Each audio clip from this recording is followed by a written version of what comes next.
जनपद की ऊंचाहाट तहसील इन दिनों अवैध धन उगाही के आरोपों से चर्चा में है। लेखपालों के ऊपर लगातार भ्रष्टाचार और फरियादियों से अवैध धन वसूली और धन की अवैध मांग के आरोप लग रहे हैं और जिम्मेदार अधिकारी बराबर जांच का झुंझुना पकड़ाकर फरियादियों को किनारा दिखाने से पीछे नहीं हट रहे और बाद में आरोपियों को क्लीन चिट देकर अपने कर्तव्यों की इत्सरी भी कर रहे हैं। ताजा मामला ऊंचाहाट तहसील का है। ईश्वरदासपुर गांव निवासी रिंकू अपने मासूम बच्चे को लेकर लगातार तहसील के चक्कर इसलिए काट रहा है, लेखपाल उसका नाम घरौनी में दर्ज नहीं कर रहा है। रिंकू का आरोप है कि लेखपाल प्रमोद गुप्ता द्वारा घरौनी के नाम पर 10,000 रुपए के अवैध मांग कर रहा है। रिंकू ने बताया कि वो महज 15,000 रुपए महीने कमाता है, जिससे घर के 4 सदस्यों का भरण पोषण करता है। अब ऐसी स्थिति में सारी पारिश्रमिक तो खत्म हो जाती है, तो भला लेखपाल को 10,000 रुपए कहाँ से दे। रिंकू का आरोप है कि इसलिए लेखपाल आज कल करके लगातार तहसील के चक्कर कटवा रहा है। पीड़ित ने उप जिलाधिकारी से पूरी कहानी बयां की। पीड़ित ने बताया कि उसके पास सरकार द्वारा जारी निवास प्रमाण पत्र और अन्य दस्तावेज मौजूद है, फिर भी घरौनी ने नाम नहीं दर्ज किया जा रहा। उधर आरोपी लेखपाल प्रमोद गुप्ता ने टेलीफोन वार्ता के दौरान बताया कि उसका नाम परिवार रजिस्टर में नहीं चढ़ा, इसलिए उसने घरौनी में नाम नहीं दर्ज किया है। सरकारी निवास प्रमाण पत्र होने की बात पर लेखपाल ने कहा कि वो गलत तरीके से जारी हो गया है। क्या नाम है भैया आपका? जी मेरा नाम रिंकू है। कहाँ के रहने वाले हैं? ईश्वरदासपुर के रहने वाले हैं जी। इस वक्त आप कहाँ पे हो? जी मैं तहसील में हूँ। इस मामले को लेकर के आप यहाँ पे आए हो? जी घरौनी के मामले में आए थे, एसडीएम साहब से मिलने आए थे कि एप्लीकेशन उनको देने आए थे। तो सर को मैंने एप्लीकेशन दिया तो सर ने बोला कि हाँ ठीक है, इसकी जो है जानकारी मैं अपने लेखपाल से करके और जो भी कार्रवाई होगी हम करवाएंगे। तो उसके बाद में सर ने तहसीलदार मैम ने उनके लेखपाल के पास में फ़ोन किया तो वो कह रहा है कि हम सन 2002 से नहीं आ रहे हैं, तब कि हमारा सर यहाँ पे 21 से हमारा निवास बना हुआ है, सारा कुछ हम आ जा रहे हैं। और यहाँ पे ये कहता है कि नहीं, ये मैम से को बोल रहा है तहसीलदार मैम को कि हम यहाँ पे सन 2002 से नहीं आ रहे हैं। अच्छा जी। और उसके लेखपाल का कहना ये है कि आप यहाँ के निवासी नहीं हो? जी यहाँ के निवासी नहीं है, इतने दिनों से नहीं आ रहे, तो हमारे पेपर कैसे हैं यहाँ के? हम यहाँ पे भाग दौड़ यहाँ पे इसलिए आए हैं कि मेरा काम है तहसील में। आप बाहर रहते थे क्या? जी मैं बाहर रहता हूँ, लुधियाने में रहता हूँ जी। क्या करते हैं? जी वहीं पे फैक्ट्री में काम करता हूँ जी। अपने परिवार को लेके, हमारी पत्नी, हमारे 2 बच्चे हैं सर। हम घरौनी में हमारा नाम छूट गया है तो हम उनको लेके कहाँ जाएं सर? अपने परिवार को हम लेके कहाँ पे रहेंगे? तो घरौनी के नाम पर आपसे कुछ जी बिल्कुल की गई है जी। कितना मांगा गया? जी 10,000 रुपये मांगा गया है। किसके द्वारा मांगा गया? मेरे से, प्रमोद गुप्ता के द्वारा, लेखपाल हैं जो अच्छा। ईश्वरदासपुर क्षेत्र के, उनके द्वारा।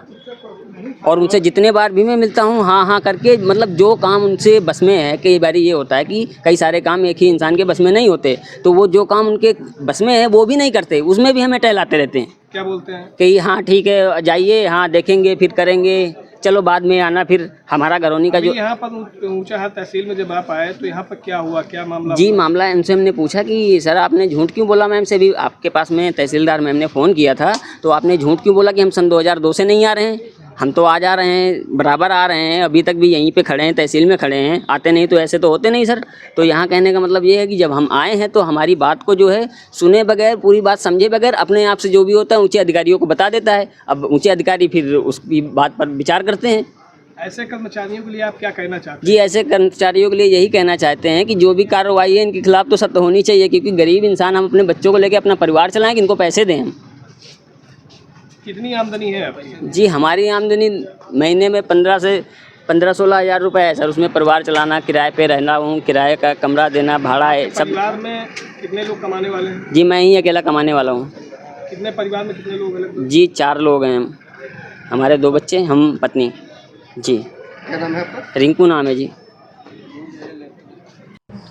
लेखपालों पर वरासत करने में 5,000 और अन्य भूमि मामलों में अवैध वसूली के लगातार लग रहे हैं आरोप। ऊंचाहाट तहसील में अभी पिछले दिनों अरखा के लेखपाल शंकर लाल पर भूमि का वरासत करने के नाम पर 5,000 रुपए की मांग का आरोप समाधान दिवस में सार्वजनिक रूप से लगा था, जबकि इटाली में लेखपाल प्रदीप तिवारी के ऊपर और खंडरावा में राजस्व निरीक्षक के ऊपर अवैध धन उगाही करके भूमि पर अवैध कब्जा करवाने के आरोप लगे थे और बाद में जिम्मेदारों द्वारा आरोपियों को सिर्फ यह कहकर क्लीन चिट दे दी गई कि आरोप सिद्ध नहीं हुए।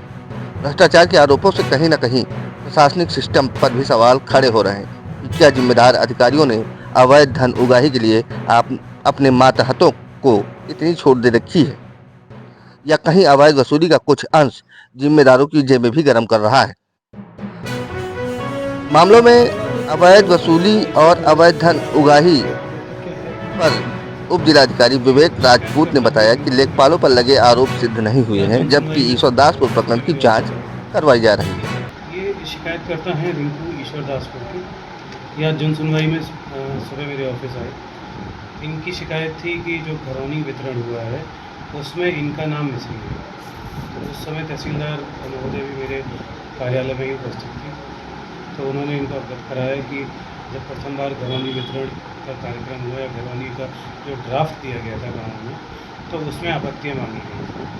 फिर जब ड्राफ्ट पब्लिश हो गया उसके बाद भी एक विंडो दी गई थी जिसमें जिन व्यक्तियों को उन घरौनियों में कोई भी आपत्ति है, कोई नाम छूट गया है या कोई नाम गलत अंकित हो गया है, तो उस विंडो के अंतर्गत वो अपनी आपत्तियाँ दर्ज करा सकते। तो रिंकू द्वारा बताया गया कि उस समय भी उन्होंने वो आपत्ति दर्ज नहीं करा पाई, इस वजह से शायद उनका नाम घरौनी में छूट गया। तो ये जांच का विषय है। तहसीलदार साहब ने फिर इसको जो शिकायत करता है इनको कहा कि आप अपने सारे अभिलेख और जो भी शिकायत अगर आपने लिखित में कोई प्राप्त कराई है वो हमें दीजिए। उसके उपरांत हम देखते हैं इसमें किस तरीके से उसमें आपका जो समस्या है उसका किस तरीके से निस्तारण किया जा सकता है। इसके अतिरिक्त आप लोगों ने एक वीडियो मुझे दिखाया जिसमें शिकायतकर्ता द्वारा कहा जा रहा है कि लेखपाल प्रमोद गुप्ता द्वारा इनसे कुछ पैसे की मांग की गई है। तो ये भी अब क्योंकि आपके वीडियो के माध्यम से रिकॉर्ड पे आ चुका है, ये भी एक जांच का विषय है। इसकी जांच भी नायब तहसीलदार स्तर से पृथक से कराई जाए।